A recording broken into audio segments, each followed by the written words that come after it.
For me, a great British castle is a fortress, a palace, a home, and a symbol of power, majesty, and fear. For nearly 1,000 years, castles have shaped Britain's famous landscape. These magnificent buildings have been home to some of the greatest heroes and villains in our national history, and many of them still stand proudly today, bursting with incredible stories of warfare, treachery, intrigue, passion, and murder. Join me, Dan Jones, as I uncover the secrets behind 6 great British castles. This time I'm in Edinburgh, these days home to the famous yearly spectacle that is the military tattoo. But over its 1,000-year history, it's earned the accolade of being the most besieged castle in the land. Edinburgh Castle is a truly iconic British landmark with a truly deadly history. It's been the scene of legendary betrayals, backstabbing and conspiracies, as well as some of the most epic battles ever witnessed between England and Scotland's kings and queens.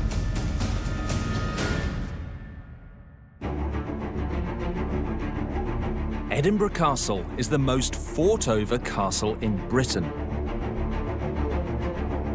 It's been attacked 23 times by everyone from warring Scottish clans to English kings and even German airships. It has survived them all, and today it still stands dominant over the surrounding landscape. Bristling with cannon, unbroken and magnificent, one of the greatest fortresses ever built, and one that still packs a punch today. This is the 1 o'clock gun, and a gun like this has been fired from the walls of Edinburgh Castle every day except for Sundays, Christmas Day and Good Fridays since 1861.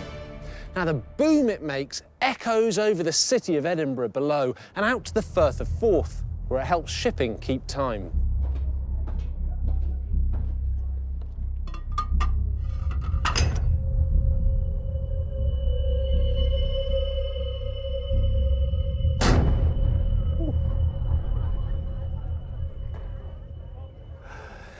Now that explosion is a daily reminder that Edinburgh Castle still has a working military garrison. This is a living fortress, and a very impressive one too.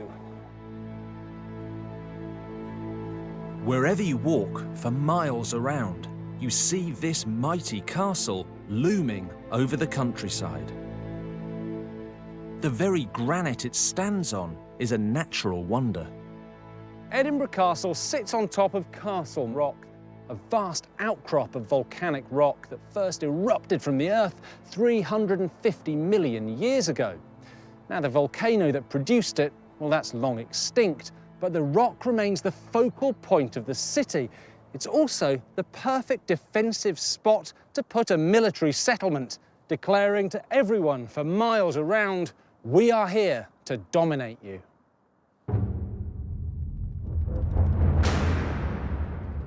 People have lived on Castle Rock since the Bronze Age. That's nearly 3,000 years ago. And for at least half of that time, it's been the base for warriors to get together before going off to battle, to eat, to fight, and of course, to get drunk. We know there was a castle full of warriors at Edinburgh from as far back as 1400 years ago because it's mentioned in one of the earliest known poems in British history, the Gododin. The Gododin celebrates the deeds of one of these warriors, and it says, "There was no one who more completely from the fortress of Aden scattered the enemy." The fortress of Aden, well, that's Edinburgh Castle. And the poem also says that these warriors spent a full year feasting and drinking mead before they went out to fight. By the Middle Ages, Scotland was becoming a unified kingdom. Edinburgh was its leading city, and the castle was controlled by the Scottish kings and their families. And that's when the castle we see today started taking shape. one tiny building within the sprawling castle complex lets us peer inside that long-forgotten world. It's this chapel, dedicated to Scotland's only royal saint. This is St Margaret's Chapel, and it was put up nearly 900 years ago in 1130 by King David I of Scotland in memory of his mother, Queen Margaret. Queen Margaret was an English princess who came to Scotland to marry King David's father, the powerful, long-ruling Scottish king Malcolm III. Tragically, she died 3 days after learning that her husband, King Malcolm, and her eldest son had been killed in battle by the English. 3 of Margaret's surviving sons went on to become kings of Scotland, each of them consolidating Edinburgh's place as the seat of Scottish royal power. But hostilities with the kings of England would continue for centuries. And none was deadlier than the war with the English warrior king, Edward I, who would earn the nickname the Hammer of the Scots.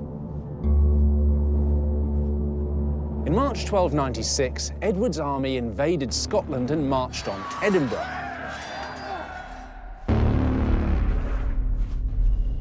Now, people didn't call Edward I the Hammer of the Scots for nothing. He was a warrior king with a vast collection of siege catapults known as trebuchets. And arriving in Edinburgh, he deployed the most fearsome of them all, Warwolf. Said to be the largest trebuchet ever made, Warwolf needed 30 wagons to transport it and could hurl missiles weighing around 300 pounds.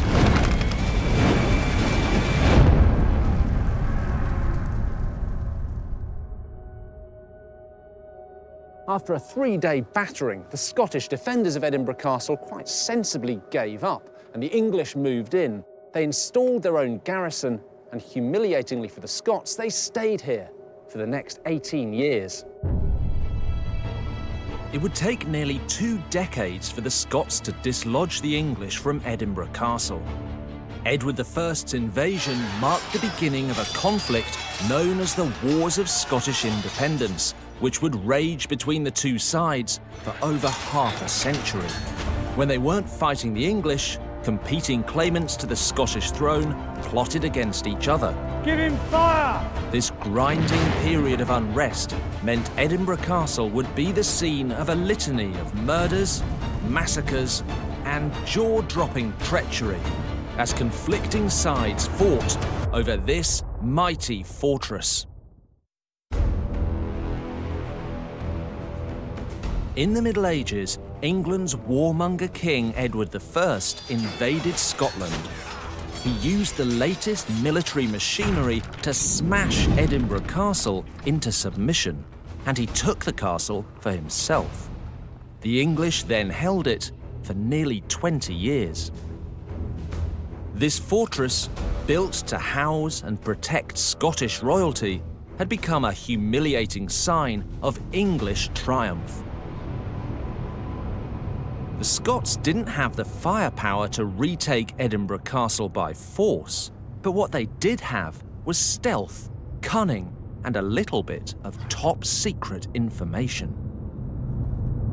In 1314, a wily Scottish nobleman called Thomas Randolph, Earl of Murray, hatched a simple and astonishingly brazen plot to regain this monster of a castle. He was going to climb over the wall. You look at that cliff, and it's pretty daunting, but that's the point. The whole reason the castle is up there is because that is supposed to be impossible to climb. But that's not what Moray thought. According to chronicles of the time, he'd learned about a secret route up the rock face, over the wall, and into the castle at the top. Historian David Caldwell thinks he's got to the bottom of this incredible story. They knew it was possible because they met up with a guy who was the son of the previous governor of the castle, William Francis, and he used to escape over the wall at that point at night to go and visit his woman in town. So he knew it was possible with the use of a ladder over the wall at the top. I mean, how on earth did Maury get up this rock face? With a great deal of difficulty, I think, by the look of it. But I don't know. I mean, you can just imagine that they could have got up that sort of gully there.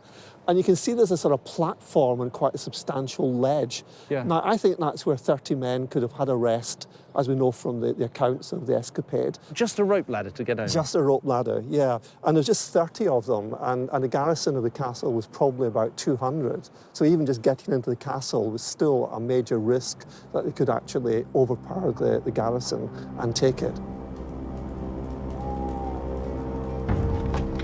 Unbelievably, Murray's plan worked.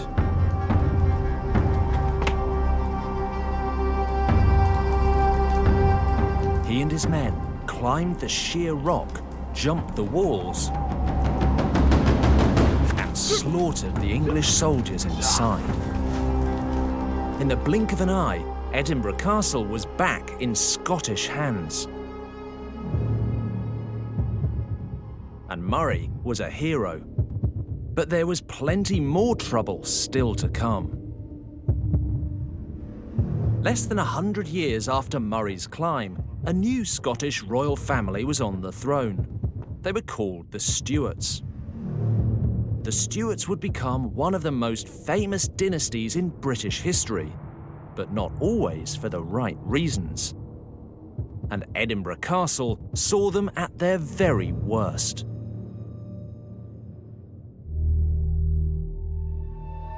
For centuries, this was a place of backstabbing, skullduggery and intrigue as kings of Scotland and their enemies played a real-life Game of Thrones. And no episode better showcases this castle's deadly history than something that took place somewhere above our heads during the 15th century. It's one of the most notorious events in all of British history, the Black Dinner. In 1437, the Stuart king James I was murdered. This left his young son, James II, as king. James II came to the throne when he was just 6 years old, and on his mother's orders, he was kept in Edinburgh Castle for his own safety. By the time he was 10, the real power lay in the hands of the governor of the castle, William Crichton, and his treacherous ally, Alexander Livingston. These two would stop at nothing to protect their hold over the young king. Their scheming and plotting came to a head one fateful night in November 1440. Crichton and Livingston's main rivals for influence with James II were the infamous Douglas clan, a family who'd been powerful members of the Scottish aristocracy for 300 years. Like the king, the heads of the Douglas clan were very young. William Earl of Douglas was 16. His brother was even younger. Nevertheless, Crichton and Livingston still saw them as a dangerous threat, and they hatched a dastardly plot to silence them forever.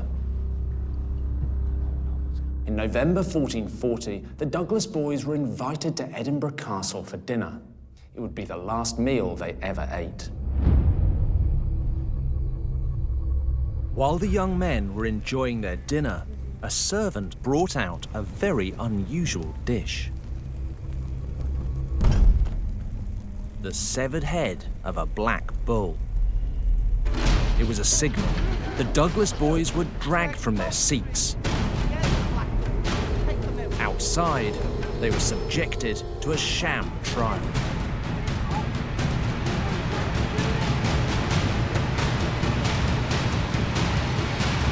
Then both of them were beheaded. This grotesque double murder is now known as the Black Dinner.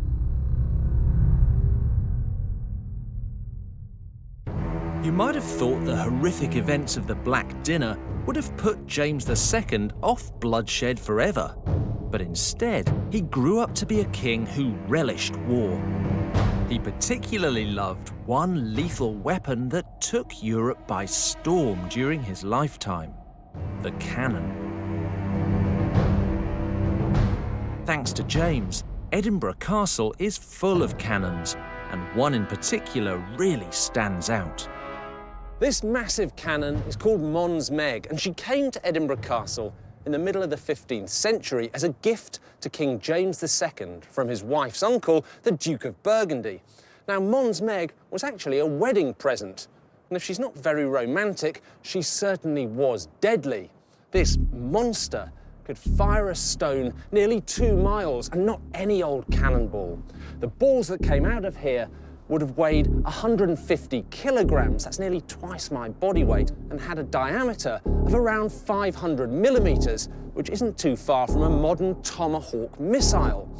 So this wasn't just any old cannon, she was a medieval weapon of mass destruction. I met up with medieval firearms expert Professor Ronald Hutton to check out the sort of cannon that James II would have loved to play with. It's owned and operated by Colin Herriot. Colin, this looks like a pretty serious piece of military hardware. Hefty old piece of art. It's a copy of a 16th century port piece, same as was on the Mary Rose. This is a shortened version, and she's a breech loader. She's not a muzzle loader, and everything don't get stoked in from that end. It gets stoked in from this end. And this is a gunstone. Wow, that's heavy. How much do you think that weighs? About 20 pounds. And how do you aim her? Well, we squintle on the barrel, Right. and aiming is probably the wrong word, but pointing is more like it. It's quite worrying when you're firing it, and that's what we're going to do now. So we're going to fire this piece of marble Yeah, into that van. hopefully. So you Right. chaps had better clear off into a safety place, I think. Okay. With a pleasure. This hopefully is going to go bang. What would a 14th or 15th century cannon be made from? It's a disgusting tub of metal in which you put stone or sometimes metal balls, and as often as not in the early days it blows up. So this is something very dangerous to fire. It's extremely dangerous. They smell horrible, but everyone senses rightly that they have a future, and they have. Until now, it took a couple of months to reduce a castle. Now you can take one out with less than a week. That's extraordinary.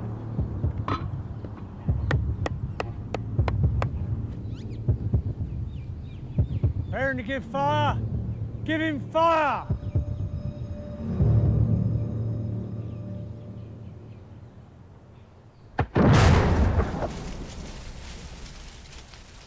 Whoa. Wow. Oh, my ears are ringing, but I'm glad I wasn't in that van. Oh, can you see what it's done to it? Yes, I can see. Whew. Wow. That was a loud one.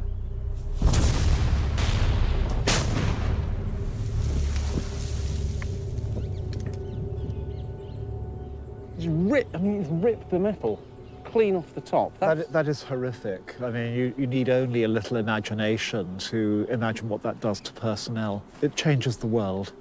Nothing is ever the same once they learn how to use gunpowder. And I think that's the point, isn't it? As soon as, castles had been these great edifices that it would take you months to get through, but as soon as a weapon like that comes along, the whole game has changed. Mons Meg would only get one outing against the English, and it wasn't at Edinburgh Castle, but instead in Northumberland.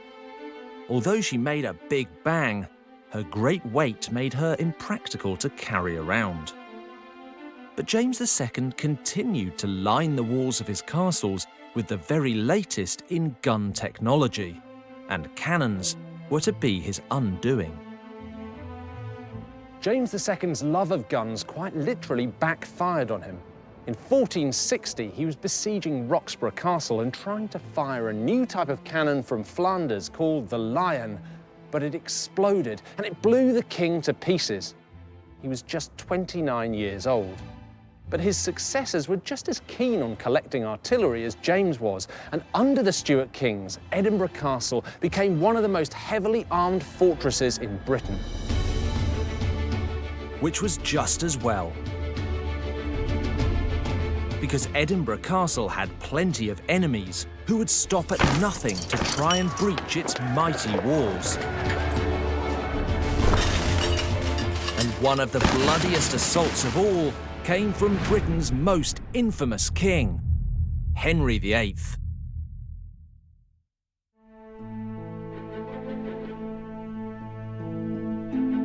Edinburgh Castle has been besieged more times than any other fortress in Britain, but no attackers ever caused as much trouble for this grand old lady as Britain's most notorious royal dynasty, the Tudors.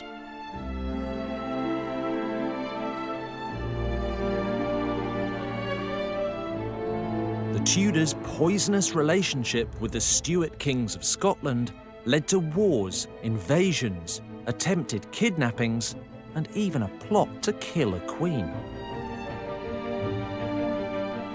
But it all started with a marriage, which amazingly is still commemorated on the walls of the royal palace.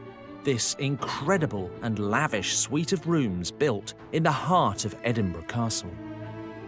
These are the royal apartments, and there's an image here that crops up all over the castle. It's the image of a rose and a thistle entwined, and that's more than just a pretty piece of decoration. The rose is a symbol of the Tudors, that great English dynasty of Henry VIII and Elizabeth I, and the thistle represents the Stuart kings of Scotland. And the fact that they're entwined is a reference to the marriage in 1503 of James IV of Scotland and Henry VIII's sister Margaret. Now, that marriage was supposed to bring about peace between the two families, but as with many families, there were as many fights as there were hugs and smiles. In fact, when the Tudors and the Stuarts clashed, the whole of Britain had to take cover. And one of the bloodiest fallings out happened right here at Edinburgh Castle. Henry VIII and James IV of Scotland may have been brothers-in-law, but they were also deadly rivals. So just 10 years after the Tudors and Stuarts had joined their families in marriage, their armies were at war. King James IV was killed in 1513 at the Battle of Flodden. His death was Henry VIII's most significant military achievement. In 1542, James's son, James V, also died, following another military humiliation, this time at the Battle of Solway Moss. That left James V's 6-day-old daughter as the new monarch. She would come to be known as Mary, Queen of Scots, and her reign plunged Scotland and Edinburgh Castle into crisis. That crisis began straight away as Henry VIII ordered the Scots to marry little Mary to his own son Edward, so that England and Scotland would one day be united. The Scots were having none of it. They refused to be bossed around by the arrogant Tudor King of England. Henry was furious. He decided to teach the Scots a lesson. In 1544, he sent an army to Edinburgh to settle things the way he knew best, with the sword. This is the Firth of Forth, where the North Sea meets land just outside the city of Edinburgh. And in May 1544, all this water was teeming with ships packed with English soldiers on a very simple mission. They had instructions from Henry VIII, and he said, "Put all to fire and sword, burn Edinburgh, as there may remain forever a perpetual memory of the vengeance of God lightened upon them for their falsehood and disloyalty."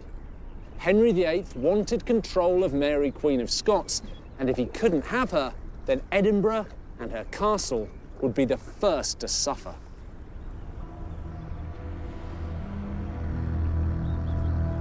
They called this period, with typical Scots gallows humour, the rough wooing. For 8 years, Scotland was battered by English military force, but they refused to be beaten.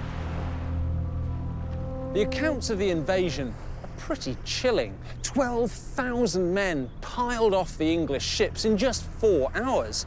There are records of the English commandeering local fishing boats just to speed up the landing process. And once the men hit the shore, they started burning buildings between the Firth of Forth and the city of Edinburgh. The noise, the violence, the sheer size of the invasion must have been absolutely terrifying. On the 3rd of May 1544, the English stormed the city, blowing open the medieval gates and killing hundreds of defenders. Those who survived the assault retreated behind the safety of the castle walls. The English set fire to the town, withdrawing to their base at Leith for the night to watch Edinburgh burn. Over the next 3 days, the burning and looting continued, not just in Edinburgh, but also in the surrounding towns. Reports of the time say that neither within the walls nor in the suburbs was left any one house unburned.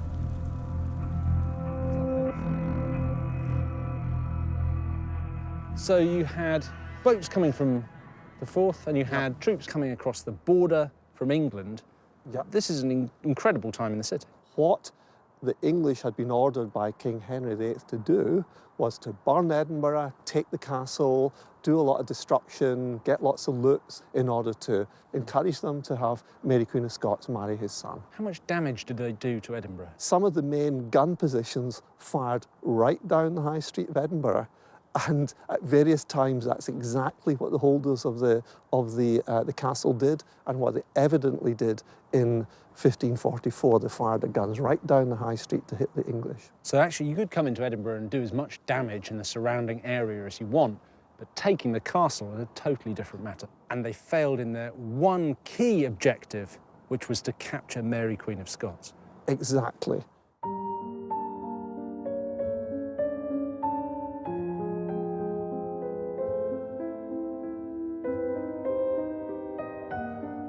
Mary Queen of Scots was barely a year old at the time of the rough wooing, and the nobles governing Scotland in her name sent her to France, where she was betrothed to the heir to the French throne. In 1558, when she was 15, she and her husband were crowned King and Queen of France. But 2 years later, her husband died of a mysterious illness. Now a widow in a foreign land, and with her mother-in-law, the feared and powerful Catherine de' Medici, making it clear she was no longer welcome, Mary decided her future lay back in Scotland. Despite her years in France, she was still Queen of Scotland and eager to reclaim her throne from the nobles who'd ruled in her absence. But when she arrived in Edinburgh, she received a mixed reception. This flame-haired, intelligent woman had French clothes and manners and was also a Catholic. Much of Scotland was now Protestant, and in 1560, while she was away, the Scottish Parliament had adopted Protestantism as the state religion. Many Scots were now suspicious of Mary. How was Mary received? Joy that at last an absent queen had returned to Scotland and that she was no longer a minor and would be ruling, but at the same time a recognition that her religion was going to be unpopular in some quarters. In 1565, 5 years after her return from France, the headstrong young Queen of Scots married for a second time. She chose a Scottish nobleman who was also her cousin, Henry Stuart, Lord Darnley. Why did she marry him? She was attracted to him, and politically there were reasons why she thought it would be advantageous to her. It would help her claim to be Elizabeth I of England's successor.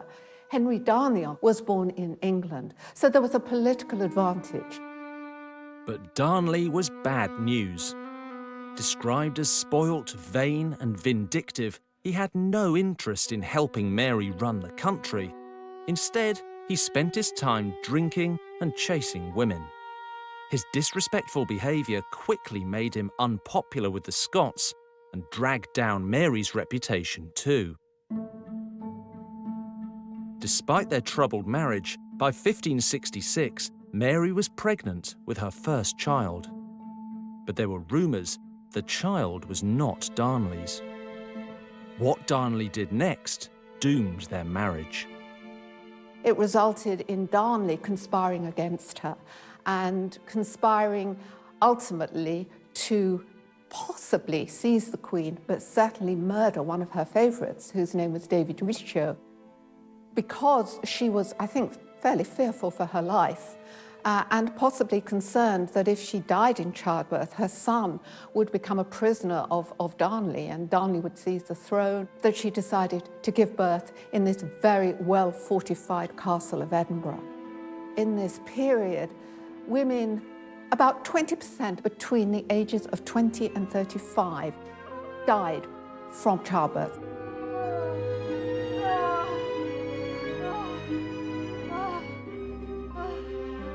And so Mary wrote out her will. In fact, she wrote out 3 wills, which would make provision if she died and her son survived, or if both died in childbirth. So she was very, very well aware of the risks.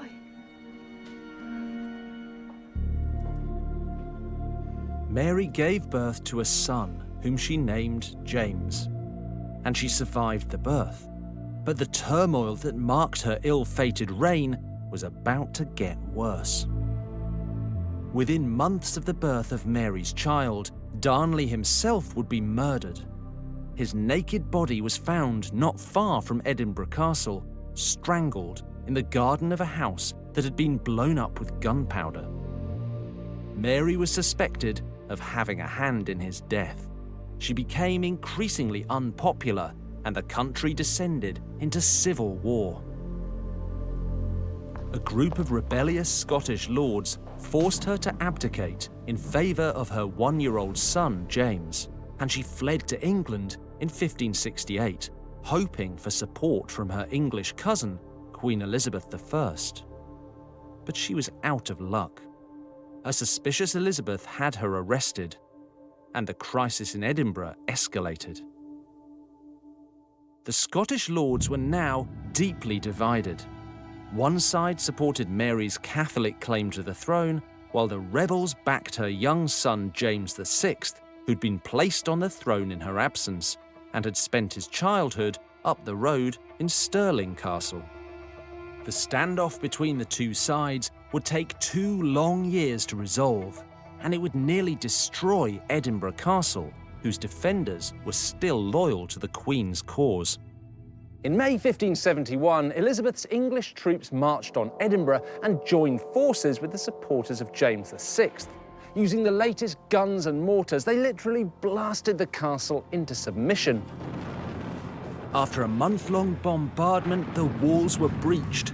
David's Tower, the centrepiece of the medieval castle and the tallest tower, was demolished. Mary's demoralised Catholic supporters within the castle surrendered. James VI was now secure as King of Scotland, but his mother, Mary Queen of Scots, remained an English prisoner. She would be shunted around various English castles for 19 years before finally being beheaded for plotting against Elizabeth in 1587. Yet the Scots had the last laugh.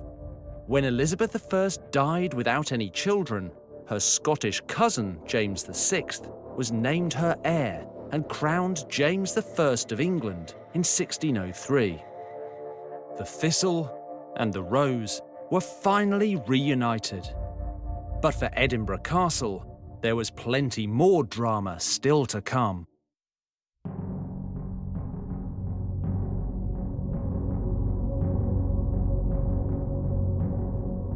For hundreds of years, Edinburgh Castle was besieged, battered, and bombarded as war raged between Scotland and England. The conflict left its mark on the very stone of this incredible fortress, and nowhere more than here at the Half Moon Battery, built after the Tudor Queen Elizabeth I's army knocked down the old medieval building called David's Tower.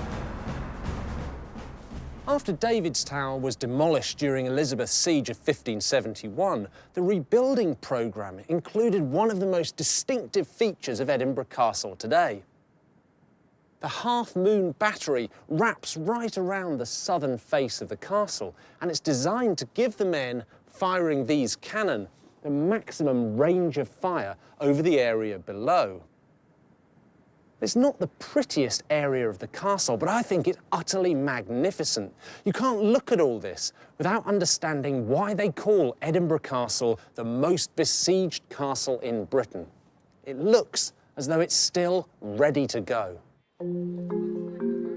Despite the fortified majesty of Edinburgh Castle, its days as a royal home ended more than 400 years ago. For all its formidable defences and palatial apartments, by the start of the 17th century, Edinburgh Castle had long ceased to be a place for kings and queens to live. Instead, royalty preferred to stay in the sumptuously decorated rooms of Holyrood Palace, at the other end of the Royal Mile. Occasionally, visiting kings would hold court in Edinburgh Castle. But for the most part, that grand old fortress was now a military barracks. During the middle of the 17th century, Charles II turned Edinburgh Castle into a military headquarters fit to house a large standing army. In the 18th century, new buildings and barracks were added to the castle complex to prepare against the threat of foreign enemies, like the infamous French dictator Napoleon Bonaparte. But as well as a barracks, Edinburgh Castle also became a jail. The castle vaults, rooms dug into the giant rock, were made into detention blocks. Chris, this room was once a prison vault. How many prisoners would have been in here? There would be over 1,000 people in these vaults in Edinburgh Castle. Most of them were French, because in the 18th century, Britain spent most of its time fighting the French. But other countries were sucked into the conflicts. Spanish, Italian, Dutch, American, and even some British prisoners of war. So these are the prison rations, are they? Well, these are the prison rations for Americans.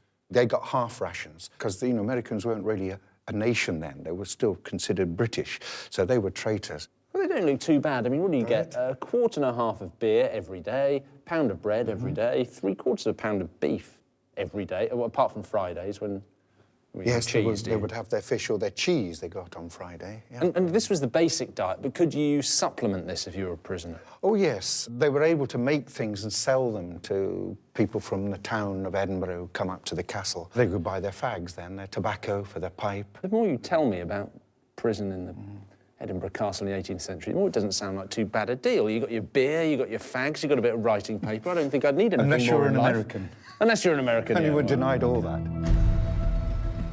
When the 20th century dawned, most castles had long been left behind as tools of war.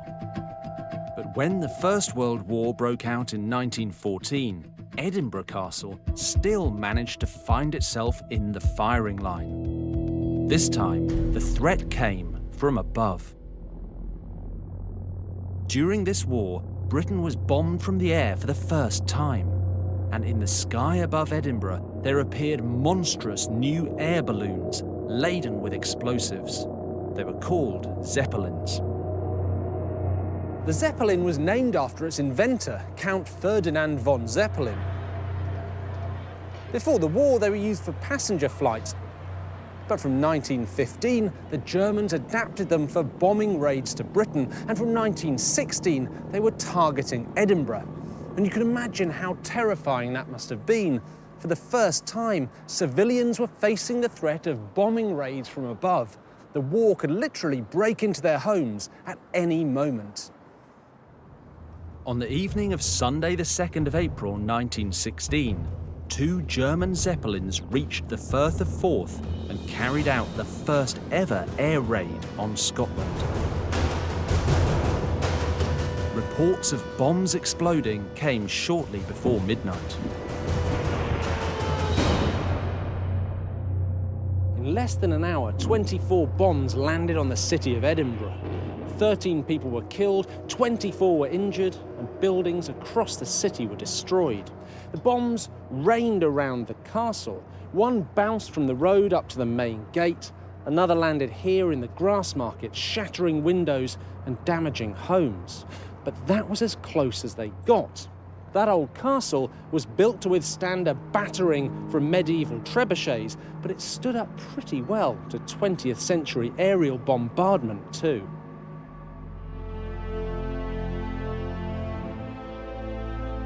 Thankfully, Edinburgh Castle's active military duty is now a part of history. But it's celebrated every summer in one of the world's most popular military pageants, the Edinburgh Tattoo.